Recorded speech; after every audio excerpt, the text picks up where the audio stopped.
RTV app వార్తల్ని క్షణాల్లో చదివే అవకాశం ఉంటుంది. ఒక న్యూస్ పేపర్, ఒక టెలివిజన్ ఛానల్ మీ చేతుల్లో ఎప్పుడూ ఉంటాయి. ఈరోజు గౌరవనీయులైనటువంటి జిల్లా అధ్యక్షుల వారు రఘునాథరావు గారి ఆధ్వర్యంలో మంచిర్యాల నియోజకవర్గంలో ప్రచారము ప్రారంభించడం జరిగింది.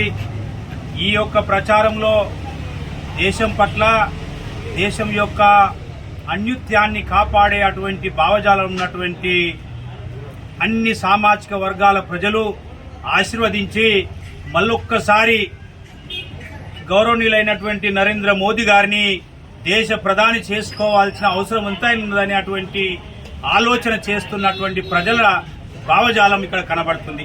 ఎందుకంటే మిత్రులారా, ఈ యొక్క పెద్దపల్లి పార్లమెంటు పరిధి చూసినట్టయితే ఇది గోదావరి పరివాహక ప్రాంతానికి ఆనుకున్నటువంటి ప్రాంతము.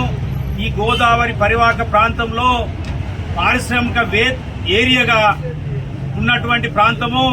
ఈ ప్రాంతానికి గత 60 సంవత్సరాల నుండి చూసినట్టయితే ఈ ప్రాంతం యొక్క అభివృద్ధి అనేది ఇక్కడ జరగలేదు. అంటే ఈ ప్రాంతాన్ని అభివృద్ధి చేసేటువంటి ఆలోచనతోని ఎవరు కూడా ఇంతకు ముందు ఉన్నటువంటి ఎంపీలు రాలేదు.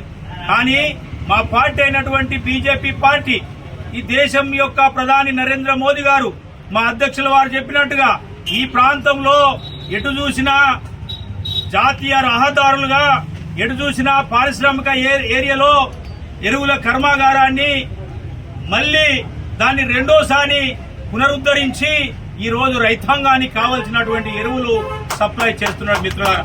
అంతేకాదు ఈ ప్రజాస్వామిక దేశంలో ప్రజలందరము భాగస్వాములమైతాము.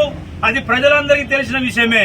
కానీ మిత్రులారా, పెద్దపల్లి పార్లమెంటు అనేటువంటి ఈ యొక్క నియోజకవర్గాన్ని ఇక్కడ రాజరిక పాలన చేస్తున్నారు. మరిన్ని వీడియోస్ కోసం ఛానల్ ని సబ్స్క్రైబ్ చేయండి. లేటెస్ట్ అప్డేట్స్ కోసం వాట్సాప్ ఛానల్ ని ఫాలో చేయండి. అండ్ లింక్ డిస్క్రిప్షన్ లో ఉంది.